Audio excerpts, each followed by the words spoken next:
Emperor Alexander brought back a time traveler. She broke rules, mocked Empress Emily, until she reached for Emily, unborn heir, and took 2 lives at once.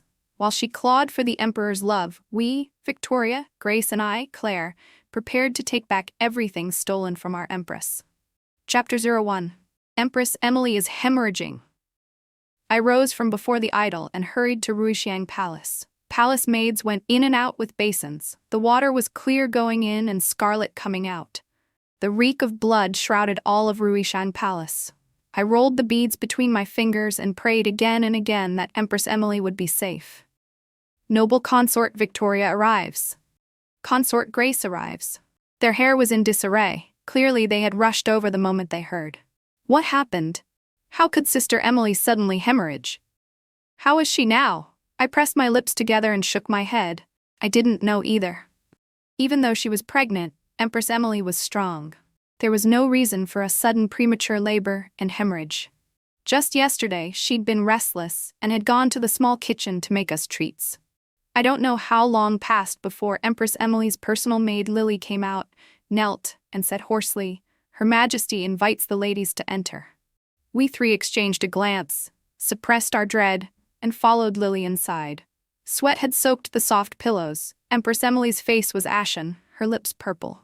Always tender-hearted, Grace burst into tears. She knelt, took a handkerchief, and wiped the sweat from Empress Emily's brow. "Sister, please, be well. Don't leave me." Grace clasped Emily's hand to her own cheek. After a moment, light finally flickered in Empress Emily's eyes like the last flare before a lamp dies. She sighed softly. "What I cannot let go of most is you 3. Of the 3 of us, Victoria was the sharpest. She named names at once. Was it that wretch Sophia? Sophia was the woman Emperor Alexander had brought back from outside the palace. She called herself a time traveler, claimed to know the world 1,000 years hence, and could make strange gadgets. She even composed elegant lines like, "May we all live long, and though 1,000 miles apart, we share the same moonlight." Since entering the palace, she had turned the harem upside down, ignorant of etiquette, with no regard for her betters. But Emperor Alexander was bewitched and doted on her. Empress Emily stared blankly for a heartbeat, then gave a bitter smile. "What's the use of knowing who did it? It's fate. Alexander and I were lovers from youth, but in the end I misjudged him. It's my fault for thinking myself clever and trapping you in this deep palace." Grace cried harder and shook her head desperately. "It's not your fault. We chose to enter the palace." The metallic tang of blood grew stronger and stung our eyes. Empress Emily didn't make it. She passed. The cruelest thing, Emperor Alexander, who had once sworn eternal love for her, showed not a trace of grief. He spent his nights in Sophia's quarters. Chapter 02. Emperor Alexander finally appeared on the day of Empress Emily's burial, arm in arm with Sophia. Sophia looked us over in our mourning whites with mock pity and taunted, "How pitiful you are. Without Emperor Alexander's favor, do you spend your days counting bricks in boredom?" In the past, Empress Emily would have caught my sleeve in time and told me to let it go, but now she was shut away in that square wooden box. I stepped forward, tore the gilt hairpin from Sophia's coiffure, and slapped her twice across the face. The sharp hairpin split her fair cheek. Blood spattered the ground. Only then did she react and scream. Emperor Alexander barked, "Claire, what are you doing?" I flung the pin to the ground and pointed at Sophia. "Noble Lady Sophia has overstepped her rank and insulted the Empress. She deserves punishment." The commotion drew the eyes of the censors. Soon an official stepped up to admonish the Emperor Alexander. "Even if this noble lady is of humble origin, rules are rules. Her attire today is most improper." Blubbering, Sophia was dragged off to change and bind her wounds. Emperor Alexander's face shifted between storm and calm. He panted and turned to me. "Good, very good. I never knew the vegetarian, Buddha-chanting Claire could be so vicious. Your Majesty flatters me. I was born to a family of generals. Naturally, I know a trick or two." I answered blandly, though I mourned that the dagger my mother left me had been sealed inside the idol by Empress Emily, who disliked my fondness for blades. Otherwise, I would have shaved slices of flesh from Sophia and from that dog, Emperor Alexander, piece by piece. Victoria seemed to read the killing intent in my eyes. She pressed my shoulder, shook her head, and murmured, "It isn't time yet." Not yet? Must we wait until Emperor Alexander and Sophia are in perfect harmony before it is time? I take after my father. If force can solve a problem, I won't waste breath like they do. Until I met Empress Emily, gentle as the moon, fragrant as osmanthus. She would hold me, wipe the dust from my face after I'd climbed trees, and scold me softly. Hers were the only words I heeded. She taught me to read, to get along with the other girls, and forbade me from flashing a dagger whenever I lost my temper. As a child, my favorite target was Grace. Granddaughter of the Grand Tutor, steeped in books, she always tilted her nose to the sky when she spoke. I couldn't stand her lofty airs. And I hated Victoria because her father was a wily great general, while my father was only his simple-minded deputy. Simple-minded were her words. If Empress Emily hadn't stopped me, I'd have thrown horse dung at her. Chapter 3. On the way back, Victoria tapped her temple. Next time, think before you act. Your lucky Grace covered for you today, or you'd be in the cold palace. Are we to swallow this and let her insult Emily? Victoria sighed and flicked my forehead. Empress Emily didn't dote on you for nothing. Then she and Grace halted at once, traded a look, and nodded. Claire, we're going to do something big. You, I cut in. Kill that wretch. Not only her, many will be implicated. We need you not to be impulsive, or you'll startle the snake. I understand. Kill Emperor Alexander for Empress Emily. Grace clapped a hand over my mouth, glanced around, and hissed, Don't startle the snake. Back in my palace, I burned incense before the idol as usual, and had someone bring brush and ink to copy sutras. Since Empress Emily ascended to heaven, I copied 2 rebirth sutras, one for mother, one for her. When I finished the last character, dusk was falling. I turned my beads and stared, dazed at the cold idol. If Empress Emily were here, she would have a maid send hot milk tea. Then she would kneel beside me to burn the pages and tell Mother in heaven how good I'd been today. Then she'd pat my head and sigh how lucky she was to know me. She never knew I was the lucky one. After Mother died, she was a shaft of moonlight in my night. The more I thought, the heavier my heart. At some point, both sutras burned to ash. My fingers clenched the beads tighter and tighter. Snap. The string broke, beads scattering across the floor. I stared at the compassionless idol. If gods exist, why don't they strike Sophia and that dog, Emperor Alexander, dead? If gods exist, why did they take my mother and Empress Emily? I kicked the incense burner aside and remembered the dagger sealed inside the idol.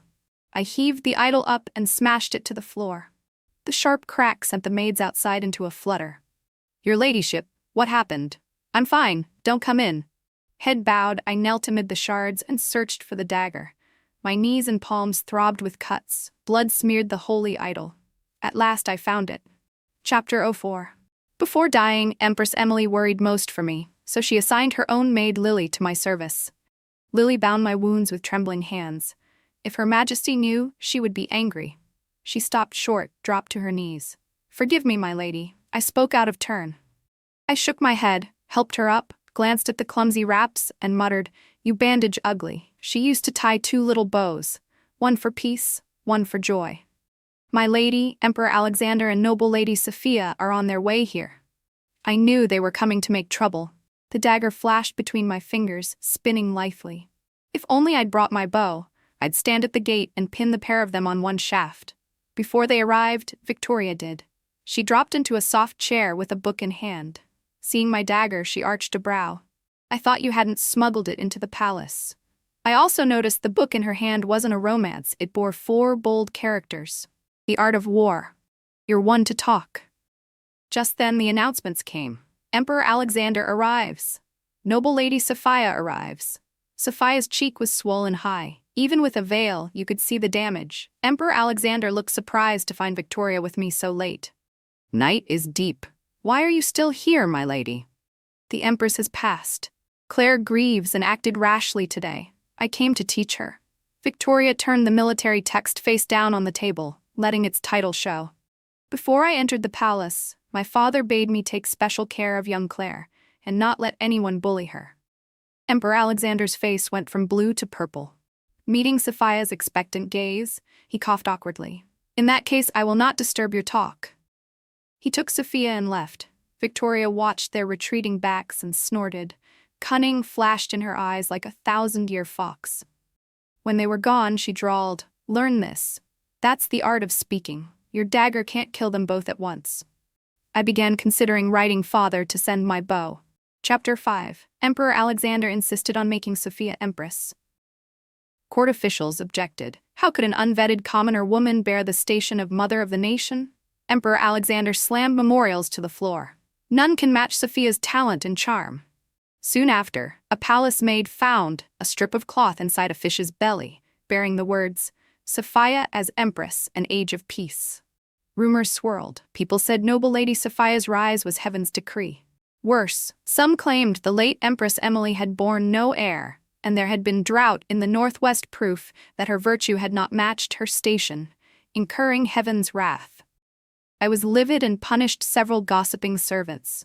I stormed to Victoria's apartments to complain, and found her and Grace drinking tea and nibbling cakes at leisure. "Emily treated you so well, and you're this heartless?" I pointed at them with shaking hand.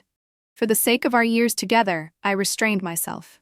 If they couldn't explain, I would tear their mouths and see if they still had the mood for tea. Victoria and Grace traded a look. Grace pulled a few pages from her sleeve records of every couplet Sophia had composed. "In a few days, we'll host a peony gathering and invite all the unmarried young ladies. I suspect her talent is fake. However a person's style changes, it never becomes so utterly inconsistent." I'm no judge of verse like Grace, but even I saw the contradictions. One who writes lovesick boudoir laments cannot also write the boldness of the battlefield. Victoria came to my side and handed me a little locked box, whispering at my ear, "Let them prance for 2 more days. Striking now is no long-term plan. When my father returns to the capital, I want you to carve a flower into their faces with your dagger. As for what's in this box, open it yourself after we've dealt with them." I weighed the box, heavy. The rumors grew more absurd. Sophia was the reincarnation of a celestial phoenix, blessed by the star of literature. How else could she make such marvels or write such perfect lines? Then Grand Tutor Lin, Grace's grandfather, submitted a memorial. The mother of the nation must be truly talented and able to assist the emperor in governance. He proposed inviting all eligible young ladies of the capital and the palace consorts to a peony poetry meet. The most outstanding would be named the new empress. It was exactly what Emperor Alexander had been waiting for. He agreed at once, thinking the Lin family bedazzled by Sophia's talent and now contriving a way to raise her up. Who didn't know of Sophia's fame? Of course she would take first place at the gathering. Chapter 6. Outside Chinhua Hall, flocks of young ladies chattered, praising one another's ornaments and dress. When Sophia arrived, heads turned in unison to see what this rumored phoenix from the 9th heaven, the soon-to-be empress, looked like. Her wound wasn't healed. Even veiled, her eyes were brazen and hungry. Grace cleared her throat with a smile and gestured to the great peonies the maids had brought. "Everyone is here. No need to be shy. Who would like to be first to praise the peony?" Only the peony is the true queen of flowers. When it blooms, the whole city is moved. Reciting as she walked, Sophia plucked a peony and toyed with it, confidence certain of the throne. Victoria and Grace's faces changed at once. Victoria slammed the table. "Impudent." Maids rushed forward and pinned Sophia to the floor. Chaos rippled through the crowd with gasps. Sophia lifted her head to glare at Victoria. Someone had torn off her veil in the scuffle, and she covered her swollen cheek. With the Empress's seat empty, even if you are first among the harem, don't forget that throne isn't yours to covet. She tore off petals and flung them to the ground in challenge. Petals scattered everywhere. Victoria laughed coldly and clapped. A maid brought a sandalwood box and set it before Sophia. While sorting the late Empress's effects, I found many manuscripts, including this very line you composed. I used to wonder how a woman could produce a verse like both. A solitary plume of smoke rises straight in the vast desert. The long river holds the round setting sun. Now I see, you stole another's words. Sophia turned chalk white and frantically flipped through the manuscripts, muttering, "Impossible, impossible." So she was a time traveler too. I didn't know whether Empress Emily was one. I only knew she was remarkable. The current examination system, she had pushed it through by enlisting Old Master Lin. Father's oft-quoted 16-character maxim came from her. With those 16 words he won with few against many, turned peril to safety, and flanking with General Ye routed the enemy repeatedly. I remember how much Emily loved to write, yet rarely let us see. Only Grace could talk poetry with her. Unmarried, I often wrote verse with Her Majesty, Grace said coolly. I later learned these lines were from departed masters that she compiled. She took Sophia's chin and forced her to look up. What exactly are you plotting? Chapter 07. The ruckus at Chunhua Hall soon drew Emperor Alexander. Enough! What is the meaning of this? Sophia looked up like a drowning woman seeing a boat. She sobbed prettily. Emperor Alexander, they're slandering me. Please uphold justice for me. Emperor Alexander shot me a dark look, certain I was the bully. I stepped in front of Victoria and Grace and sneered, stating facts is slander? You stole Empress Emily's words and you faked omens, spreading filthy tricks through the palace. Lily and some maids dragged in a round-faced palace girl. I kicked her awake. My lady, save me! Please save me! She was the one who had found the cloth and the fish. I don't believe in heaven-sent destiny, especially since Empress Emily had told me to coax me to sleep the story of Chen Sheng and Wu Guang finding a message in a fish and launching a revolt. There are no such coincidences. From then I was suspicious. Days of digging led me to this round-faced maid. Repeat every detail of what noble Lady Sophia ordered you to do, and I might spare you. I twirled the dagger, its point seeming a breath from her throat. Sophia shook her head wildly. I've never seen her. My lady, you told me to hide the cloth and the fish, and to spread the rumors. How can you deny me now? The maid prostrated herself before Emperor Alexander, knocking her head to the floor. Emperor Alexander, I swear on my life I speak no lie. Emperor Alexander kicked her hard. Insolent, biting at a noble concubine, drag her out and beat her to death. Do you intend to shield noble Lady Sophia? Victoria strode forward, aura like a drawn blade. The look she gave him was as if he were already a corpse. Rebellion! You are all rebelling!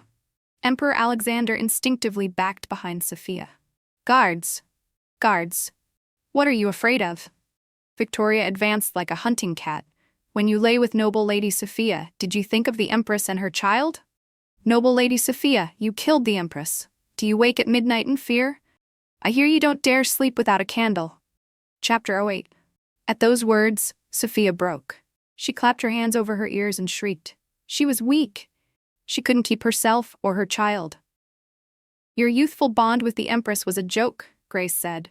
She drew slips of Emily's favorite lines from the box and tore them one by one. Then she flung the scraps over Emperor Alexander. Without Empress Emily, you are nothing. He panted, red-faced, and shouted to the nearby guards, Drag these two venomous women away, now! I raised my dagger to his throat. Who dares? Victoria shook her head and motioned me to lower the blade. She gave a derisive snort and showed the tiger tally in her palm. Have you forgotten, Emperor Alexander? My father is great general, protector of the realm. With this tally, he commands the capital's guard. Look closely, which person holds the tally that should be at the frontier? Treason! Treason! He howled like a trapped beast. Grace drew herself up. Treason? If Emily hadn't loved you, would you sit where you do? If not for my Lin family's support, would the scholars of the realm revere you? If not for the great general and his deputy yielding their merit to you, would the army have voiced public support? Shame that Empress Emily's true heart was so trampled. Emperor Alexander ground his teeth, eyes full of spite. What emperor is more pitiful than I? Why should I be chained by her love? I am son of heaven. To spread my branches and carry on the line is heaven's will. She was a woman of the deep palace. How dare she dream of one pair for life with me? I choked on bile and barked, Bull, you swore it then, only Empress Emily in this life. Otherwise she'd never have married you. Back then he was the least favored prince, handsome but idle, never destined for the throne. Then he met Empress Emily, fell at first sight, and swore to marry the chancellor's daughter. She was moved by his sincerity, and the old chancellor would not force his pearl to a loveless match. He turned a blind eye and let them meet. What did you promise her? To gift her the mountains and rivers, to treat her with a true heart, to stay with her year after year. I looked at his venomous face and slapped him. Since you broke your oaths, we'll take back everything Empress Emily gave you. Chapter 09. Victoria pulled the jeweled pin from her hair. Her ink-black hair fell like a waterfall. She climbed the dais step by step, swept her gaze over the huddled noble ladies, and pointed with the pin. Emperor Alexander, your virtue does not match your station. You pampered a concubine and killed your wife. You are unfit to rule. My father, General Yi, Old Master Lin, Deputy General Li, and the former chancellor had a secret pact with the late emperor. If the third prince, Alexander, betrayed the chancellor's daughter, Empress Emily, he would be deposed, reduced to commoner, and thrown into the heavenly prison. The late emperor's sealed letter lies behind the plaque of Chunhua Hall. I will retrieve it, summon the senior ministers, and discuss establishing a new heir. Emperor Alexander's eyes bulged. Impossible. Impossible. How could a woman have the worth to make my father swear such a thing? Grace bent double, laughing, as if at a grand joke. She flung a thick stack of policy essays from the box into his face. No worth? Do you know the poor scholar academies across the realm were founded by her hand? Any who attended and passed annual exams received grain to live, boys and girls alike. Do you know she, through my grandfather, reformed the imperial examinations? Once every 3 years, talent and integrity were chosen through rigorous tiers. Do you know when drought hit the Northwest, she spent sleepless nights drafting a grid-based emergency plan for drought and flood? And you? You rejected it and chided her for meddling. Grace slapped him hard, pressed a hand to her chest, and snarled, "Pity the people of the Northway delayed, homes lost. What right has a muddle-headed ruler like you to sit that throne?" She then kicked the crumpled Sophia. Eyes red, she snapped. "And you killed Emily. Your little gadgets amuse Emperor Alexander, but can you win the people's hearts?" Sophia crawled to Grace's feet and wept. "I didn't know she was a time traveler too. I swear I didn't." I drew the dagger across her cheek. Skin split, blood ran down her chin. "Whether you knew or not, you shouldn't have killed an innocent, especially one who treated you kindly." Chapter 10. Senior ministers, backed by palace guards, entered Chunhua Hall. Victoria handed them the late emperor's letter to read, then ordered the Emperor Alexander and Sophia dragged forward. "Deposed Emperor Alexander, have you anything to say?" Shaking, he lifted his head and rasped, sweeping his eyes over us, mocking, loathing, pitiable all at once. I am the late emperor's." I hurled a teacup at him. Scalding tea splashed over his robes. "Insolence, you're a commoner now. How dare you say I as an emperor?" Grace followed suit and threw tea, but she, a scholar not a brawler, missed him and doused Sophia instead. Sophia shrieked. I was bewitched by this wretch. That's why I sinned." Emperor Alexander snarled and turned on Sophia. Sophia, aghast, lunged and raked his face with her long guards. "I'll kill you, you scum! How dare you blame me? You told me to get rid of the Empress's child." They grappled on the floor. Victoria slammed the table. "Since they quarrel, throw them both into the heavenly prison and interrogate them with severity." "I didn't mean to hurt the Empress. I'm innocent. I want to go home." "Not the prison, no." Sophia's screams dwindled to nothing. With those two disposed of, the question remained, who would take the throne? This concerned the state. The ministers argued hotly. Emperor Alexander had no heir. The late emperor had few sons. Summoned by palace servants, Prince Duan entered Chunhua Hall. Had Emperor Alexander not married Empress Emily and sparked a succession struggle, Prince Duan should have been heir. He traded a look with Victoria and said, "I have grown lazy, roaming mountains and rivers, utterly unfit to sit that seat. It would be irresponsible to the people and the realm. But I have a child yet unborn. Perhaps that child can bear it." Victoria crooked a finger at me. At my ear she murmured, "You'll be bored here. Why not go to the prison and carve flowers? Grace and I want the finest peonies." "Done. I won't disappoint." I twirled the dagger and slipped away. Diplomatic wrangling gives me a headache. What if a deposed emperor in prison is released someday? I would brand their sins into their faces so they repent to Empress Emily for life. Chapter 11. The heavenly prison was damp and dark, echoing with distant moans. "Mind your step, my lady," the warden led with a lantern, then tactfully withdrew when we reached their cell. Seeing me, the deposed Emperor Alexander went mad, clutching the bars. I was wrong. Claire, you're here to take me out, aren't you?" I flashed the dagger, closed in, dislocated his limbs in a few quick motions, and crouched to trail the edge along his cheek. Emily loved peonies. If you admit you were wrong, then atone. Cold steel drank hot blood. Bits of flesh fell wet to the floor. I turned away, then kicked the fainted Sophia awake, and did the same. As I left the prison, a maid came to summon me to Chunhua Hall for urgent discussion. The hall was tense and strange. Victoria held her belly and argued a circle of ministers into silence. The Yi clan has guarded the borders for generations. My father is old. Our enemies stare like tigers. There are few capable commanders in the ranks. If I don't go to the front, who will?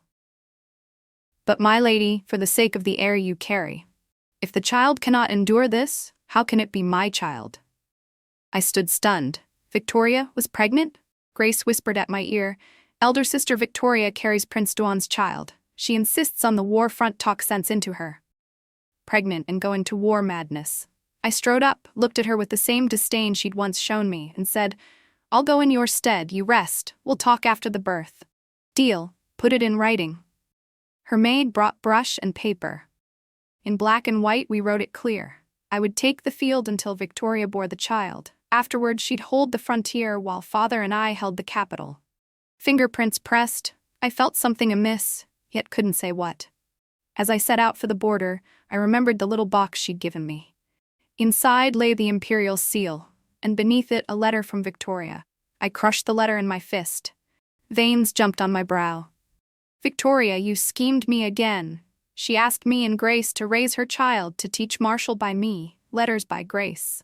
She wrote that, according to the reforms Empress Emily had drafted, it was time to thin the aura of the imperial house and value the people's place. I don't grasp reforms, but father was right. No one in the Yi clan is simple. A den of thousand-year foxes. Chapter 12.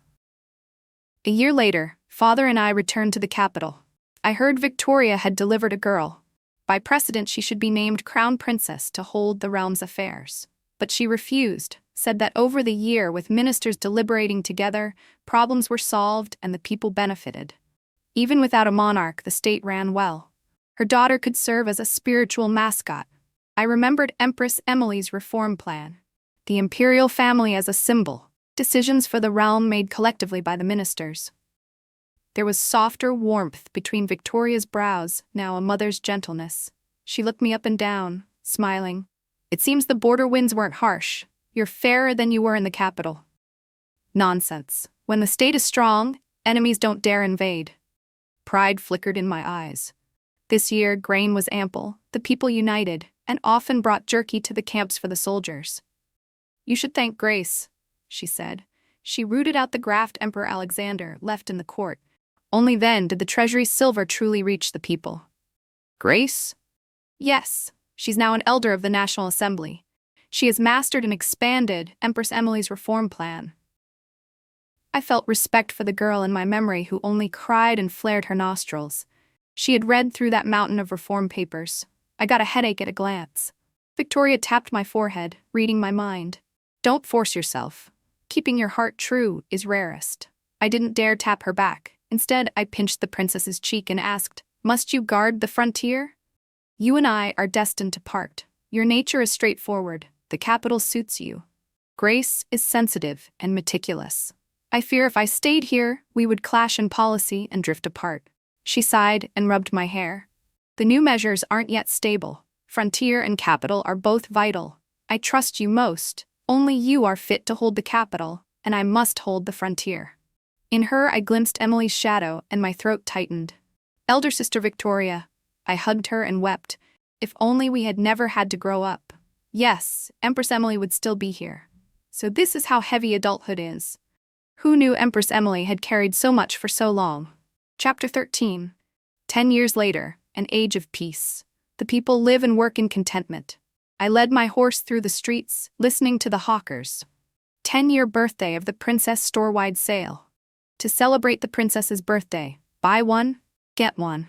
In 10 years, following the reforms track, the royal house truly became a mascot in the people's mouths. The court had a complete system of governance with checks and progress. I think this is the true peace Empress Emily wanted. In the distance, Grace led a group of boys and girls to visit and test at a poor scholar academy. I laughed aloud. Truly, old Master Lin's granddaughter students everywhere. Someone called my name. I turned to see Victoria home early from the frontier. I ran to her, smiling. Is the border well? As ever, I brought back oddities from the border markets. I wanted to give them to you sooner. Centuries later, in history class, the Empress Emily prosperity is a required topic. Some guess Victoria, Grace, and I, Claire, were time travelers. Others think the Empress Emily we spoke of was the traveler. Either way, all agree. The Empress Emily prosperity pushed our nation forward by centuries, letting us step into the modern age ahead of others and gain precious time to grow.